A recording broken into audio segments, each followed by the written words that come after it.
Hello and welcome to Memoirs of Successful Women. I'm Annie Gibbins, founder and CEO of Women's Biz Global, and I invite you to kick off your heels, get comfortable, and be ready to receive the golden nuggets that are shared as you listen in to candid conversations I have with fascinating women from around the globe. Business leaders, entrepreneurs, humanitarians, athletes, and a whole lot of regular people. They will keep you riveted as they let their guard down and open up on aspects of their business and life journey, how they measure success, and what they have learned along the way.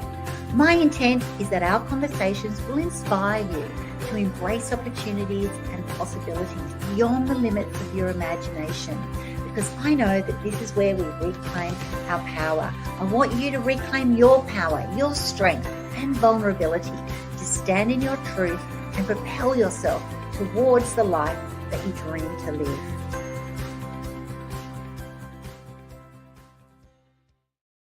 Well, hello and welcome to our wonderful listeners of Women's Biz Global with Annie Gibbins. Our podcast is called Memoirs of Successful Women because that's what I absolutely love doing. It's my weekly happy place where I get to hang out with empowered women who are seriously sharing their journeys of shattering visible and invisible glass ceilings in their own authentic way. They are such interesting conversations, and I love the feedback that I get from our listeners all around the world.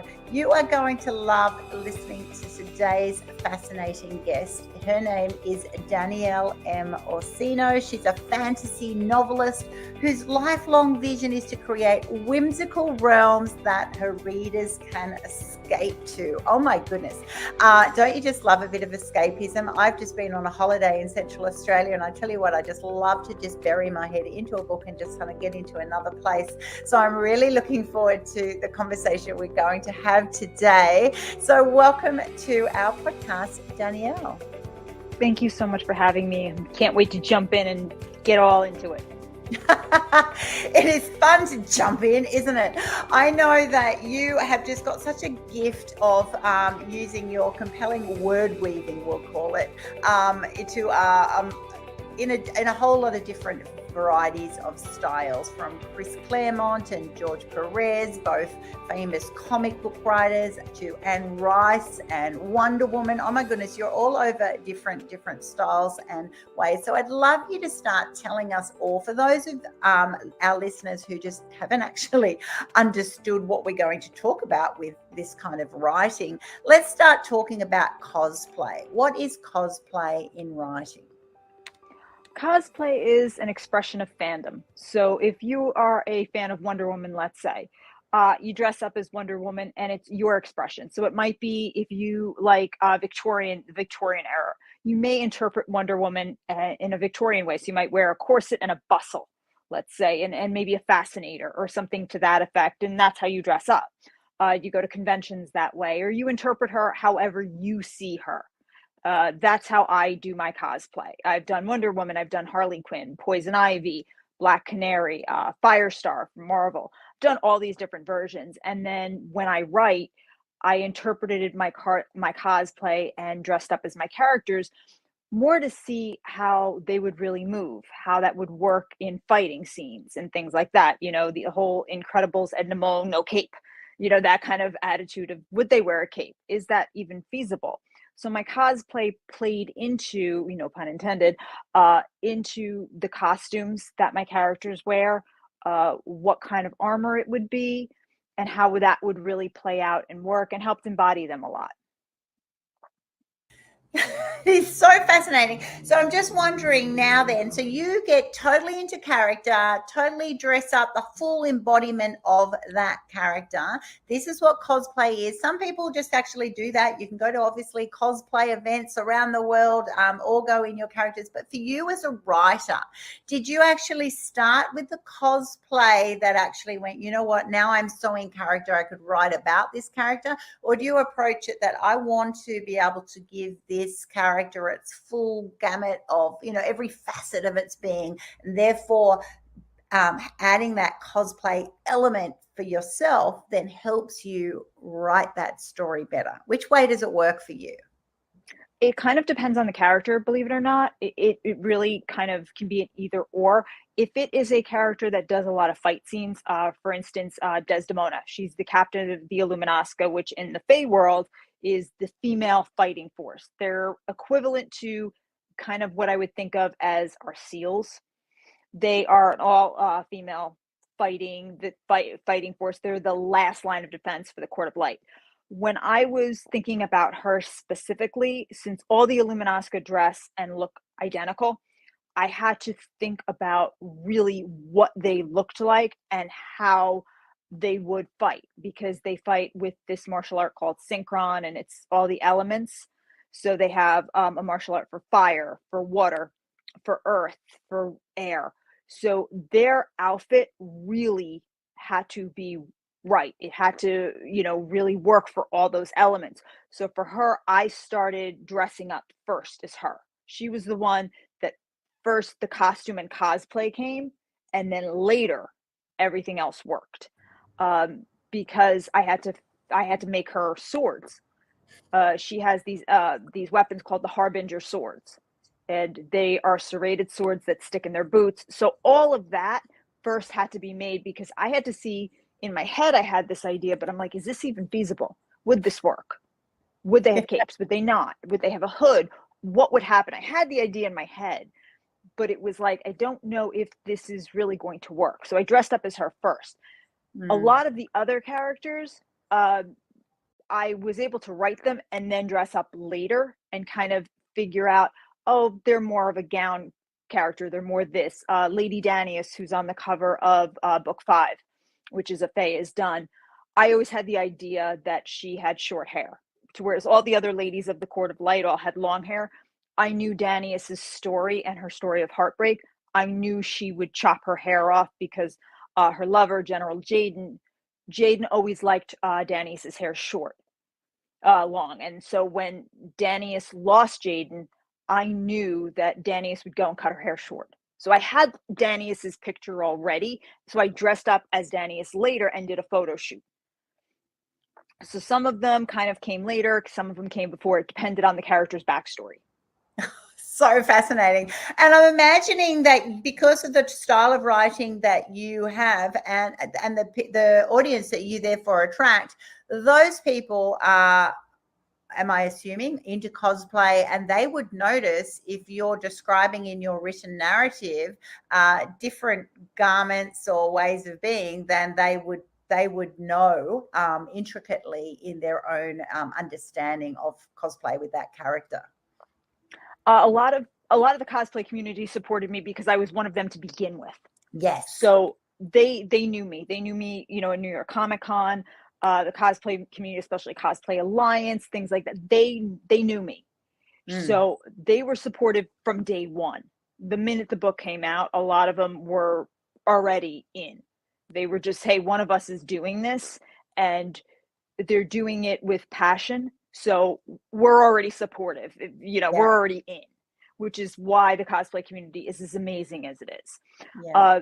So they were already there, and they knew when I started doing the photo shoots as the characters, they could kind of pick up what I was doing. When I did the armor for the Court of Dark, I would joke because the skulls on the armor I made out of resin, and I always joke I use ice cube trays, because the cosplay community, I joked with people and I talked to them. I'm like, I have to make these, all this intricate work. And I would talk to them and say, how do I do this? And we all just exchanged ideas, and the idea of doing this using ice cube trays came up. And I was like, oh, that's cool. So that's how I did it. And I often trade that idea off to people who are cosplaying as Mystique and they want to make the belt. And I'm like, oh, just use ice cube trays now. And I actually just shared that idea with someone at a convention. So everybody is just so open that it was just a given to support. And then when my new publisher, Four Horsemen, decided to do a limited edition cover set with me on the covers cosplaying of the books, the cosplay community rallied around and was like, that's awesome. Let's, let's get right behind it.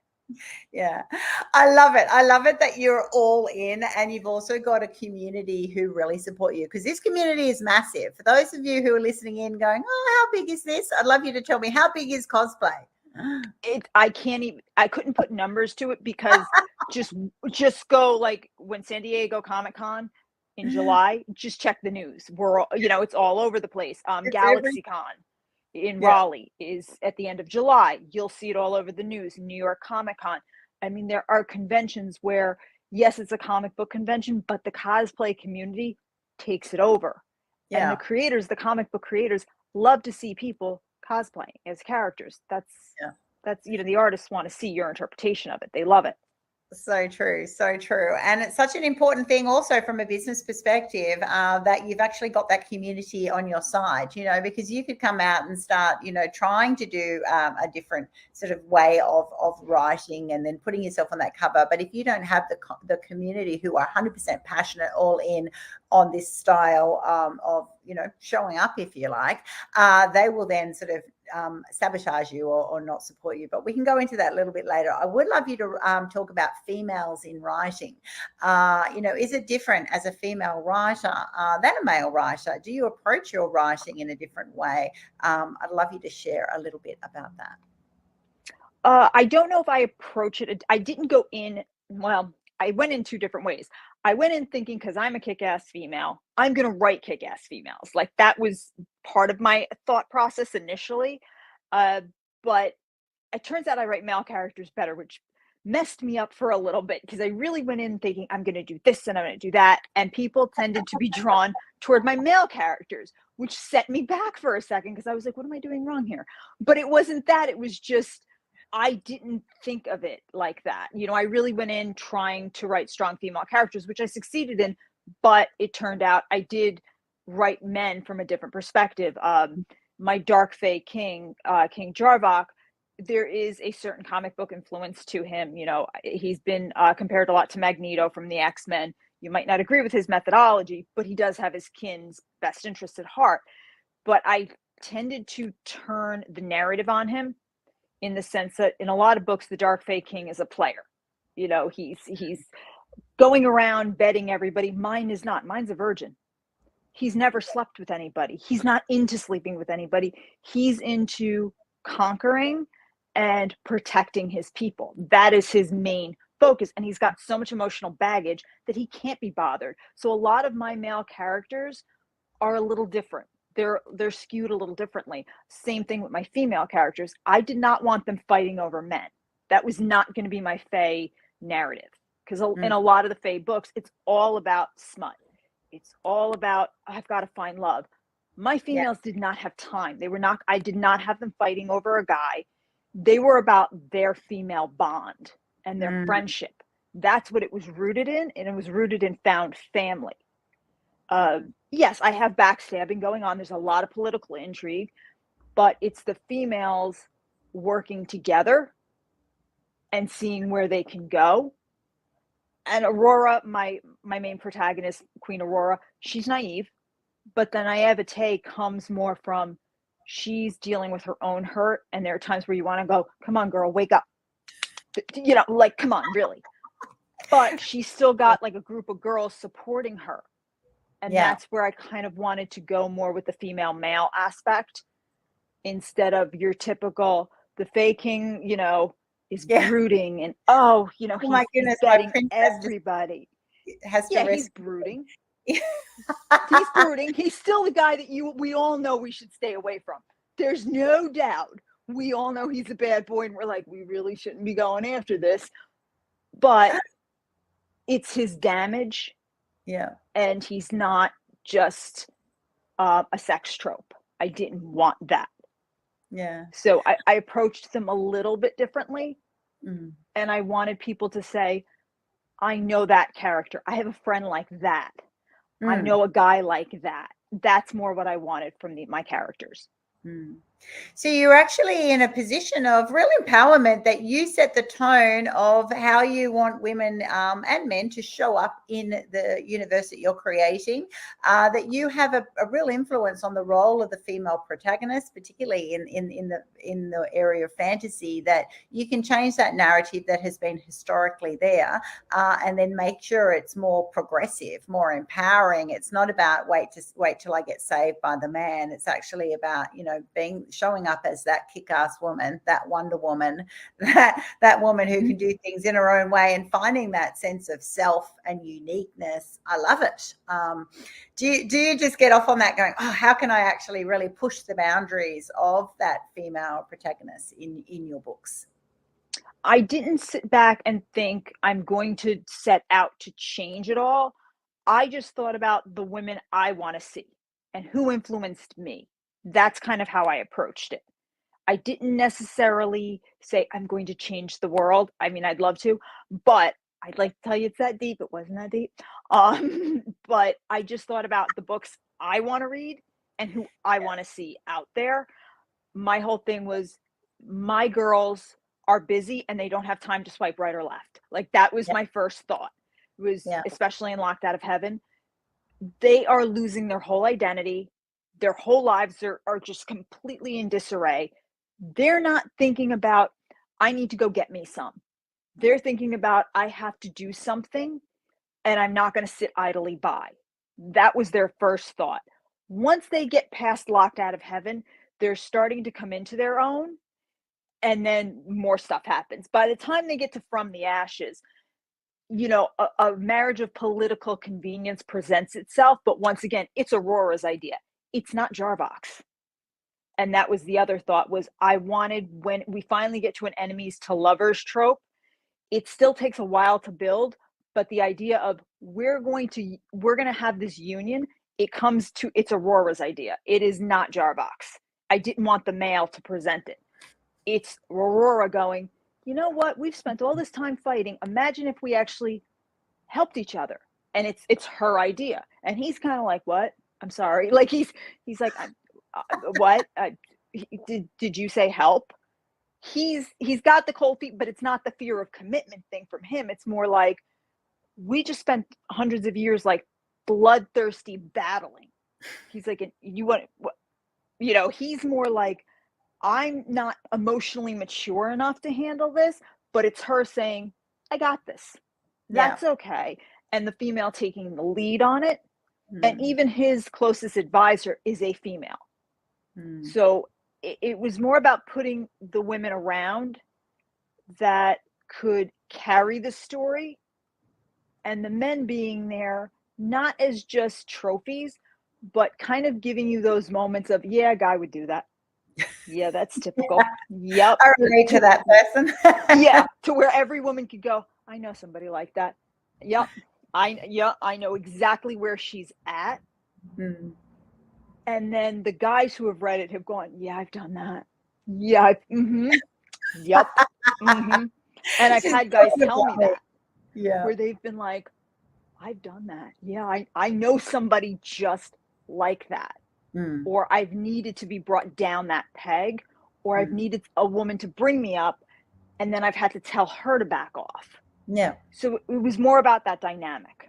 Yeah, it's a fantastic dynamic that you can actually have characters that you so relate to in the present time, you know, in your own communities, in your own lives, but also be reading it in a fantasy, you know, book, that you still see the realness of those human characters while being in a, you know, in a different sort of, you know, fantasy environment. I'd love you to therefore share a little bit about the writing process. So as an author, you know, do you spend more time trying to create the scene? Is the writing process different for a fantasy novelist, if you like, to be able to create all of these progressive themes and entities? Is it different from someone else writing, you know, a biography or a business book or whatever, you know? So the actual mechanics of writing, how do you approach that from your area of expertise?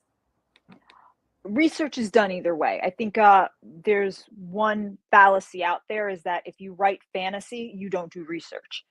We do just as much research, because even though the world is fake, we're still building it. So even though I might not have currency that exists, I still have to come up with an economic system. So I still have to figure this out, or my magical system has to work. I can't just be like, oh, they do magic. There you go. That's my answer. I have to figure out, well, where does the magic come from? Yeah. So I have to build it, whether it's their chakras, whatever, that still exists. So I still have to do my research. Or in my case, if it's taking place in Tudor England, during Tudor times, I have to research Tudor London, Tudor England, and what happened during that time. I have to make sure historically. So that all is the same. As for the writing process, everybody is different. My friend, an author, C.R. Rice, coins the phrase chaos writer. She's a chaos author, and I'm not as chaotic as she is, but I'm pretty darn close. I don't write in order. I don't sit there and go, chapter 1. No. I just pick up and start writing, and wherever it is, and then I go back and put them all in order.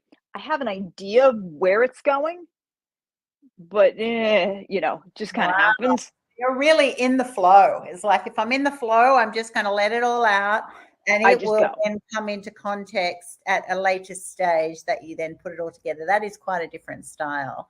I'm imagining also adding in martial arts into your writing. I mean, that's a real challenge. It's a real gift to be able to do that, because it's a hard thing. I know when you're watching, if you're watching it, you can see so much visually, but if you're reading it, has that been a skill that you've had to develop? How have you gone about sort of adding that in to your reading and to your writing, so that those reading it, sort of flicking through those pages, feel like they're in that battle?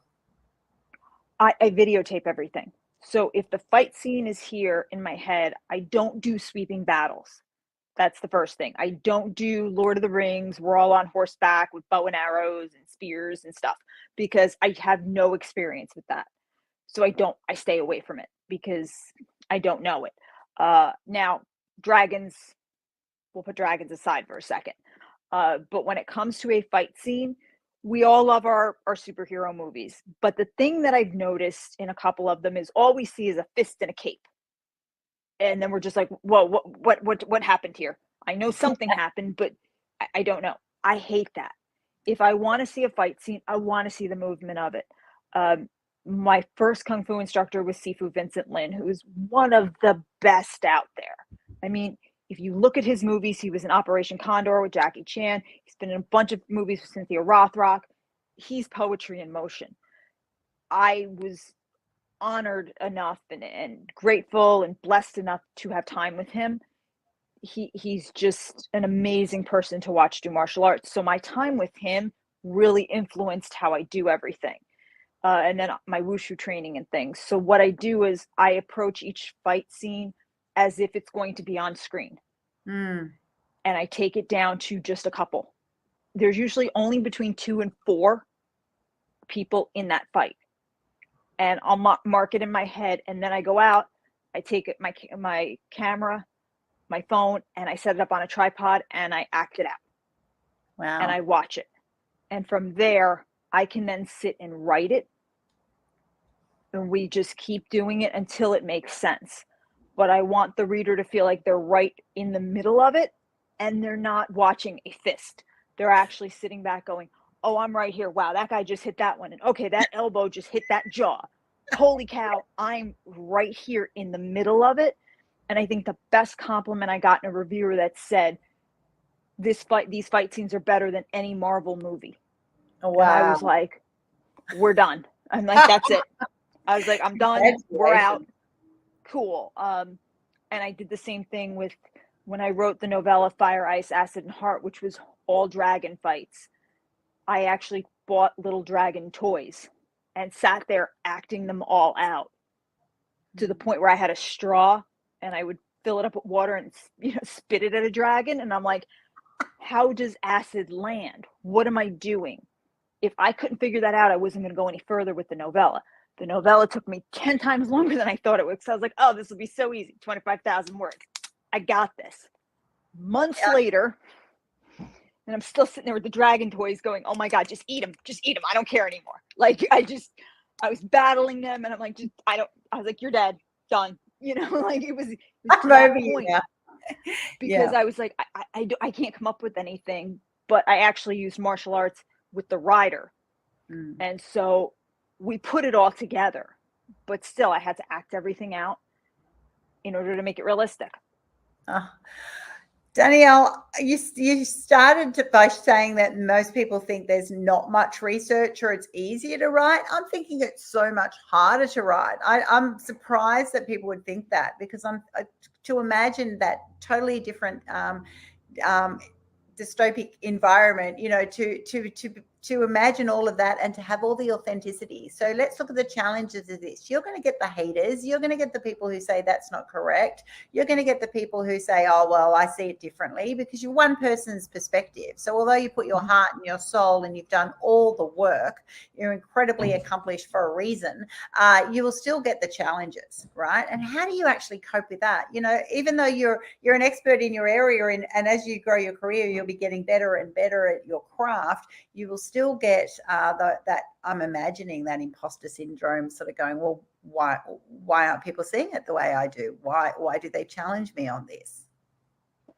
The best advice I got was from my developmental editor, Cleet Barrett Smith. He told me, think of book one as a yearbook. He's like, and then start to think of all your books as yearbooks. He's like, think of it as your yearbook picture. You can't go back and change it. That's where you were at that moment in time. He's like, just take it for what it is. He's like, the perm, the blue eyeshadow, whatever it was, that was in fashion at that moment. You took the picture, you thought you looked real good. Move on to the next one. He's like, you wouldn't erase it. He's like, just like you wouldn't go back and erase high school. That was your moment. Move on. And I was like, the minute I thought of it like that, I was like, okay, because I kept wanting to redo things. I kept thinking like, oh, I shouldn't have written that. And I wrote this and I found mistakes. And he was like, stop. He's like, you wouldn't erase high school. You can't erase this. It is what it is. Move on. So I started looking at it that way. I've learned I have to stay off Goodreads. Goodreads is not my friend. It just isn't. It's kind of like another thing Cleet said was, he's like, you wouldn't walk down the street in an outfit and want to hear what every single person is thinking at that moment about your outfit. He's like, you think you look hot. Leave it at that. I'm like, okay. He's like, that's Goodreads. I don't need to know what everybody's thinking. I don't want to be validated. So the way I look at it is, I don't want to hear all the good. I don't want to hear all the bad. I'll stick to straight in the middle. Yeah. And that's kind of what I do. Not that I don't think everybody's opinion, it's just, I don't want to be controlled by validation. So I just kind of leave it. The only thing that I will say bothered me is when book one, when Locked Out of Heaven came out by my first publisher, they just clicked the wrong button and put me in Christian fiction. It was not meant for anything. It was just one of those Amazon moments of they were going through the niches, and it stayed in Christian fiction for a little while. Yeah. Every right winger came after me to the point where I'm still on blasphemy lists. Every now and then I still get like hate mail.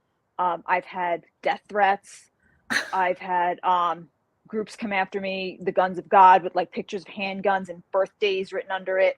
People telling me I have this hate relationship with God. And I'm like, you guys understand it's a fantasy book, right? Like I've had to really, I had to build, because at first I was so bothered by it. And then finally I started getting a lot of DMs about people saying they wanted my home address because they wanted to send me Bibles and this. And I finally said, enough. I just perfected an answer where I just turned around and said, Lucifer has not told me what realm of hell I'll be living in once we're married, but as soon as he does, I'll let you guys know. For now, we're registered at Bed Bath & Beyond. Please send towels. There's a lack of towels in hell. And that's my answer for everything now, because if I don't laugh about it, I will get upset. Could destroy you. It could destroy you. And I think that is such a gold nugget for our listeners here. Think about that. When you rely that subjective view, everything you do will have a subjective response from someone else, the prism that they look in, their view on life. So many, a zillion ways make them think the way they do. And so therefore, if you rely on pleasing all, you will always fall down. You'll always be that's what makes you chaotic. That's what destroys you. That's what's exasperating. I love what you've done there. You've actually gone and said, I'll just be in my lane and these are my main avatar, if you like, or the others are outliers, and they are valid, but they're outliers, and I think that just gives you a lot of calm. It just says, if the majority are on my, side, then that's what you're wanting, because at the end of the day, this is business as well. And that's who your main audience is, the people who will go, yeah, good on you, well done. I might have seen it one a different way. Who hasn't gone to a movie or read a book and sort of thought, oh, well, I would have portrayed a different way. It's only our own view. But if you ask, that's right. If you asked everyone walking down the street, they would definitely have a different perspective. So own it, gorgeous girlfriend. I love that. I love that. Then you've got to enter the whole world of marketing as well. Oh my goodness, this is challenging because you're a creative, you're an author, and then you then have to be one. Now you're the face of the face of the covers. So you've got a personal brand as well as a professional brand, and you're also then into that whole world. Do you leave that to someone else? Do you dabble in that? Has that been a big challenge for you? How do you approach that whole world? Because it's massive. I think there's another fallacy that once you write the book, you're done. Like, that's it. That's the biggest myth in the publishing world. Writing the book is like that much of the iceberg. The rest is all marketing, and that's all on you as the author. There's no one to leave it to. It's not the old days of publishing where you got a huge advance and then you sat back and the publishing house was like, we got this. Just be ready for an interview and a book tour. Those days are long gone. That's not happening. No one here is George R.R. Martin where they can just sit back and be like, I'm done. You got 10 years and I'll come out with another one. That's done. We're expected to put out books every 6 months. If we're lucky, it's 6 months. Sometimes it's 4. No, it's on us to do it. I was very, very lucky in the fact that in my publishing house, I met a fellow author, C.R. Rice, who does dystopian YA. And we just clicked. And it finally came to, we're just going to join forces. Like, why can't we? And everybody was like, no, you don't do that. And I'm like, we were very shocked because we were like, why don't we? Why not? And they were like, no, you're 2 females. And that was a big thing, was we were females and you're both authors. No, you guys don't join. You should be and competitive. We found it so weird that they were like, her and I hooked up and we were just like, why don't we just promote each other? Like, why can't we?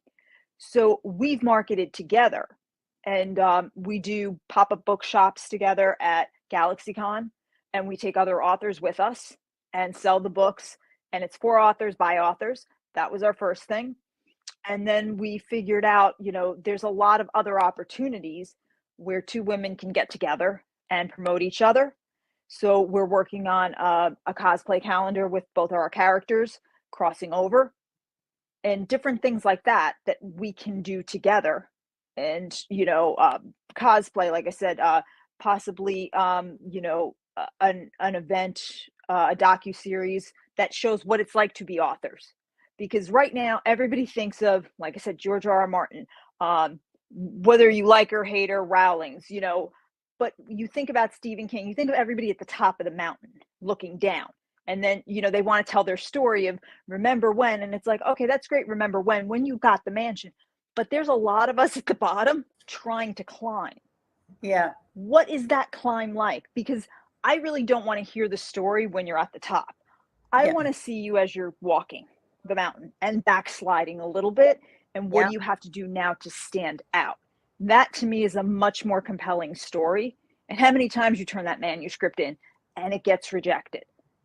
What is that like? What is that? And because I have, I meet readers now and they're like, why did you do this with Aurora? Or why is this book only 80,000 words? And I'm like, you want to know something?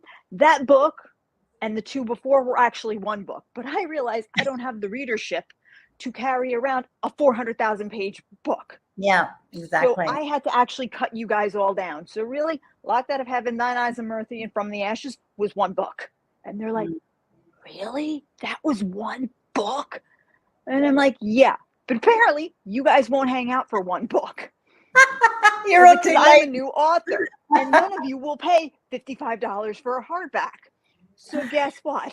You're getting 3. And they're like, I didn't know that. And I'm like, and when you all write me and say that there's 2 S's at the end of is, and you want to know why I didn't catch it, it's because I don't quality control it. And yes. Like, you don't read your own book? And I'm like, no, I don't. Do you understand? I don't. Like, so you guys can all yell at me for this or for that. I don't read it. I read it when it goes to editing, and it goes through 5 edits, and they change some bits and they'll make it perfect for and the then quality readership. control, and then typeset gets it. But if typeset changes it, by the time it goes to the Kindle, then it goes through another one, and then this gets changed. There are glitches, and people are going, I thought you really thought I uploaded it to Amazon, that Exactly. I typesetted it. And they're looking at me going, you didn't do. So that's why CR and I sat down and I went, no one knows the underbelly. They don't get it. And I'm like, maybe it's time somebody pulls the curtain back and goes, so this is what it's like when we're setting up a GalaxyCon at 7 a.m. and we're here until 1 a.m. doing panels, and it's all to sell. Maybe you sell 100 books. Yeah. So we've kind of talked about marketing that way, but just two women getting together, showing it. Because a lot of people think, you make it on a podcast and they're like, you must sell like 100 books at least in that hour. And you're looking at them going, I dream. Exactly. So it's kind of, the marketing is definitely, you're trying to stand out, or you're trying to get Barnes and Noble, and they think just because you write a book, Barnes and Noble is like, come on in. Oh, you wrote a book? The shelf is yours. And you're like, no, and you just put your head down going, yeah. I have people all the time like, I went into my Barnes and Nobles and you weren't there. I'm like, oh, I'm sorry. Did I miss the invite? That's right. I must have missed that one.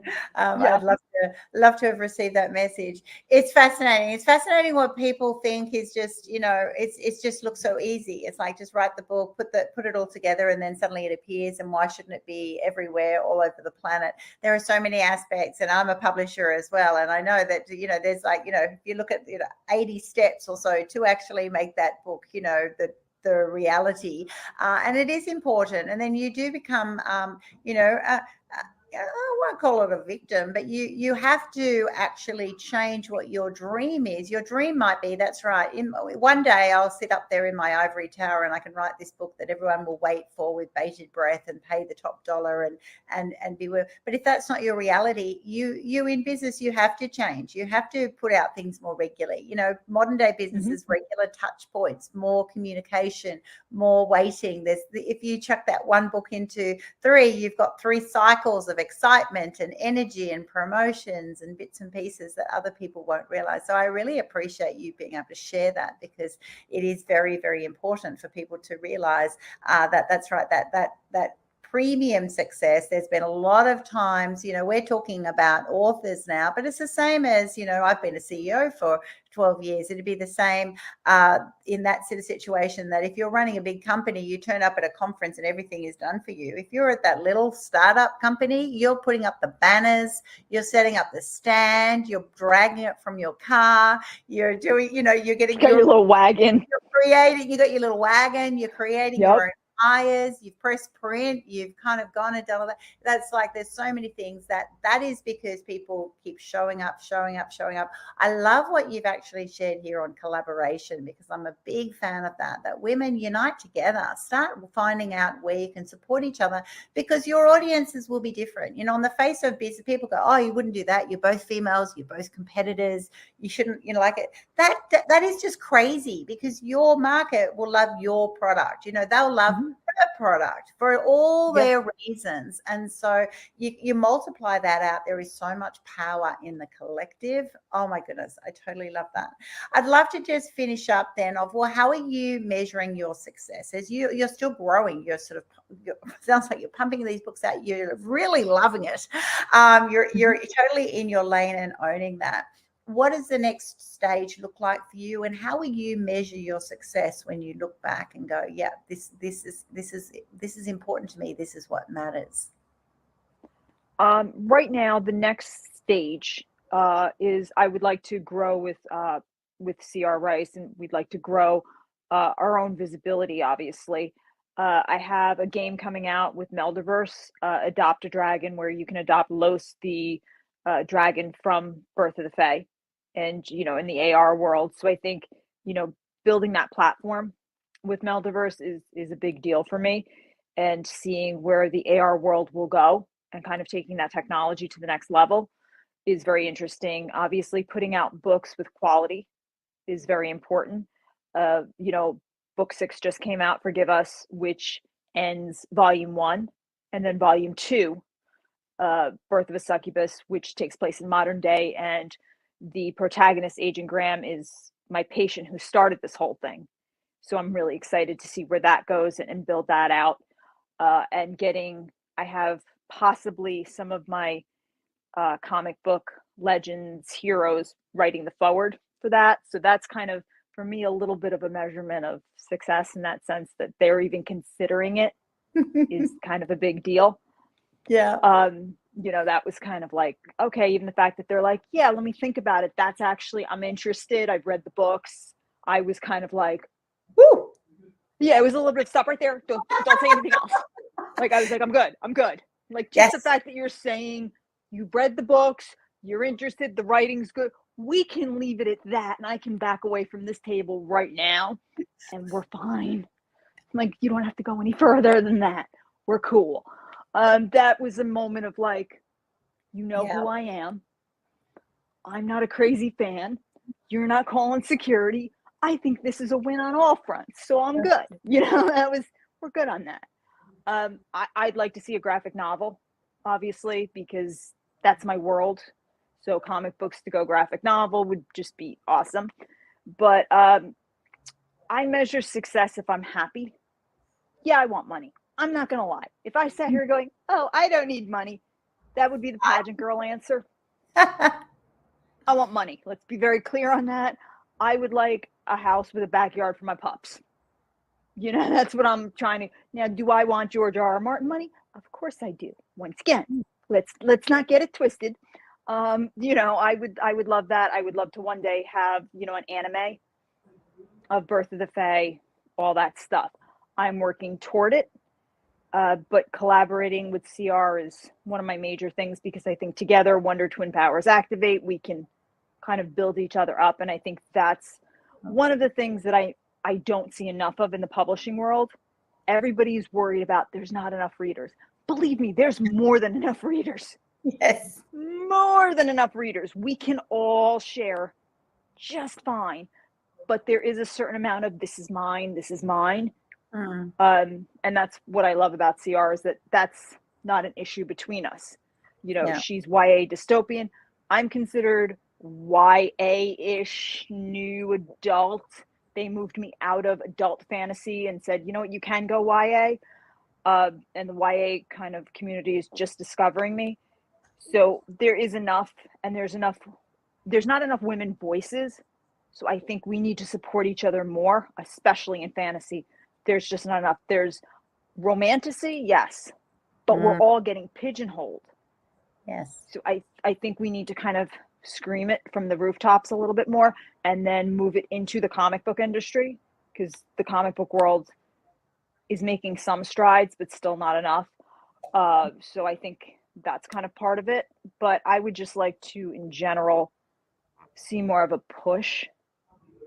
Also for myself, obviously, in getting our voices out there, because in the literary world, it's like, oh, you write romance if you're a woman, or if you write YA, it has to still have a romantic flair. And I know, speaking for CR, like, she doesn't do that. I don't do that. So getting our voices out there and saying, look, we team up and we do great is a big deal for us. And letting other women know you can dip your toe in the fantasy pond and write high fantasy epic, and it's totally cool. You can write kick-ass fight scenes, and you don't have to be labeled an angry woman, which I got labeled for a while. But doing that kind of stuff and having my readers just enjoy my work, that's a measurement of success. Having them really, I have one reader who he jokes with me because he says he listens to Locked Out of Heaven on Audible and constantly gets hit with a badge, for Audible, like that he's a repeat. And he's like, yeah, my badges keep going up, but he's like, I'm just listening to your book.